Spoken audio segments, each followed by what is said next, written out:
ფრაზები, რომლებიც კონფლიქტის დროს არ უნდა უთხრათ და ბოლოში გეტყვით იმასაც, რას ჯობს რომ უთხრათ, რადგან ის კეტავს ყველა გზას დიალოგისთვის. დაძაბულ საუბარში არის ხოლმე ფრაზები, რომლებიც მომენტალურად წყვეტენ კონტაქტს. ჩვენ წარმოვთქვამთ მათ ძლიერი ემოციებისას, მაგრამ ისინი გვტკენენ იმაზე მეტად, ვიდრე გვგონია. პირველი, შენ ყოველთვის. განზოგადება, რომელიც ართმევს ადამიანს შეცვლის შესაძლებლობას. ეს იარლიყია და არა ფაქტი. მეორე, შენ არასოდეს. იგივე ლოგიკა, ადამიანს ესმის არა თქვენი ტკივილი და თხოვნა, არამედ დადანაშაულება. მესამე, შენს გამო მე. პასუხისმგებლობის გადაბარება.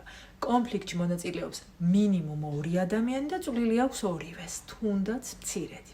რას შვებით ამის ნაცვლად? თერაპიაში ვიბრუნებთ ავტორობას საკუთარ გრძნობებზე და ეს ხდება სიცხადე და ცოცხალი კონტაქტი. მაგალითად, მუშა ვარიანტია. მე ვბრაზობ, მწყინს, ნებისმიერი გრძნობა, რაც გიჩნდებათ.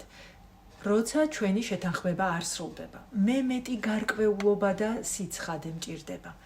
ეს უკვე თავდასხმა არ არის, არამედ მოწოდებაა განხილვისკენ იმის, რაც მნიშვნელოვანია. ასე არ ვკარგავთ ერთმანეთს კონფლიქტისას და ვიწყებთ მოსმენას.